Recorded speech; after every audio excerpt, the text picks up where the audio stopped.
Everybody, welcome back to Sweet and Savory Barbecue. I'm your host, Jamie Trader. Today, we're going to be making my version of a jalapeno venison popper, but we're going to kind of deconstruct it a little bit. Let's get started.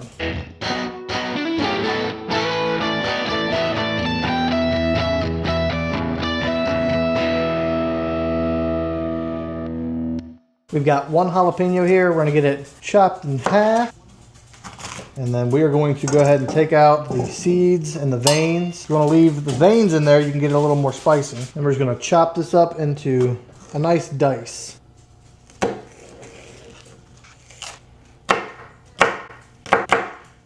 There's our jalapeno. Let's get our bacon. We've got a ½ pound of bacon here. We're just going to kind of cut it into small pieces. All right, now that's ready to get into our cast iron skillet. We're going to start with our bacon, get that rendered down. That way we have the bacon grease, and then we'll pop our jalapenos in there to get them nice and soft. I've got my cast iron skillet going over about a medium heat. Go ahead and get our bacon in there. We get that rendering down, give it a nice stir, kind of break apart a little bit. I'm gonna let this go till it's nice and crispy. Our bacon is nice and crispy. We're gonna go ahead and get it out and let it drain and actually cool off a little bit. We're gonna turn our heat down in our skillet down to low, and you can drain off some of the grease of the bacon if you want, but we're gonna leave some of it in there to cook our jalapenos. We've got our heat turned down to low. We've got a little bit of that reserved bacon grease. We're gonna go ahead in with our jalapeno. We're gonna cook that till it's nice and soft. After just a few minutes, our jalapenos are nice and soft. We're gonna go ahead and get these off and let them cool completely as well. So we've got our piece of backstrap here, and where this comes from on a deer is right along each side of the spine. It's one of the most tender pieces. This one particularly has a little bit of a narrow piece in here, so what I'm gonna do is just go ahead and cut it in half, and then we're gonna try to get some thin slices off of here. In theory, you could do this with beef, really any kind of wild game. If you see any of this sinewy stuff, you can go ahead and cut that off. That's what gives wild game its gamey flavor. We've got a piece there, a piece there. Let's see if we can get a couple pieces out of here. Piece there. I'm gonna try to, I don't know if I'm gonna steal one more out of there or not. I might just trim this guy up.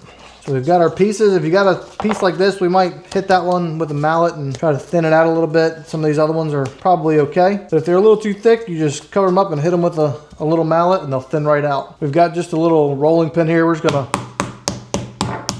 pound them out a little bit. And those are now ready for our filling. To make our filling, we've got a ½ block of softened cream cheese. We've got our cooked bacon and our cooked jalapenos. We're gonna season that with some black pepper and some kosher salt. We're gonna mix that up to get it nice and incorporated. So we've got our venison. We're just gonna hit this inside with a little bit of salt and pepper. I don't wanna go too heavy on the salt, especially on the inside. We've got salty bacon, plus we're gonna get salt on the outside, plus we've got salt in our filling as well. So we've got our black pepper. Go ahead and hit that. Then we're gonna get our filling, put some on each piece, and kind of spread it out a little bit. Put as much or as little as you like, but this is gonna get us all the flavor of a jalapeno popper, but get everything cooked the way we want it. That's the biggest issue with jalapeno poppers, in my opinion, is a lot of times before you get the bacon and stuff cooked, whatever game meat you're cooking, a lot of times is overcooked by then. So our bacon's already crispy, our jalapenos are already soft. So really all we're doing at this point is we're kind of cooking the deer meat, right? There we go. Let's get these rolled up. Got some toothpicks here that I soaked in water. Just gonna take the deer meat and kind of roll it up as best we can. And we can take our toothpick, kind of secure it in there. Get the rest of these rolled up. We've got them all rolled up. Again, a little bit of salt and pepper. These are gonna sit out right here just like they are until we get our grill going. We're gonna use our Weber kettle for this cook. You can use any grill just set up for a 2-zone fire. Going in with some charcoal lump. We've got a tumbleweed that we're gonna place underneath the charcoal starter. Give it a light. Put that back over top. Open up all your vent. Give it about 15 minutes and it'll be ready to dump. Our charcoal is starting to flame up, so we're gonna go ahead and get it dumped out. All on one side. Get our grate in place. Get our lid on. We want our vent opposite of our fire. Gonna put that wide open, get it good and hot.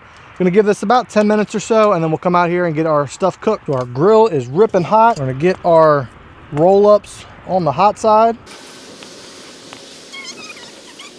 Let them go a couple minutes and we'll kind of roll them around, and we're gonna keep a close eye on them. We don't want them to go any higher than 125 degrees. Been a couple of minutes. Over here and give them a little flip. The filling's kind of coming out. It's okay. Go ahead and take a look at our internal temperature. About 115. A couple more minutes, they'll be ready to come on off. It's been a few more minutes. Let's come in here and see what we're working with. They kind of made a little bit of a mess, but that's all right. they were a little bit bigger, we probably would have been okay. All right, I think we're good. We're in that 125 to 130 range. I'm gonna go ahead and get these guys off. So we've got our jalapeno roll-ups, venison roll-ups in. I'm gonna come in here, take the toothpicks out. I'm gonna give one a try. Is it good, Daddy?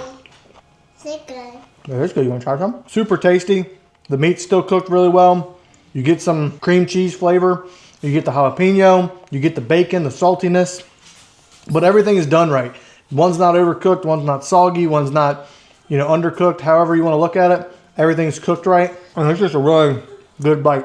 It's not the prettiest thing in the world. I'm not going to lie about that. Well, the flavor is dynamite. Great way if you had some venison in there. If you have a thicker piece, it might work a little bit better. You might be able to get some longer strips. That would probably work a little bit better. But this is what we had. I think it turned out great. I'd definitely do this recipe again. Thank you for checking out this week's video. We hope you enjoyed it. If you give it a try, be sure to tag us in the comments to let us know how it went. Go ahead and subscribe to the channel and ring the bell so you don't miss our new recipes that are coming out. And we'll see y'all next time.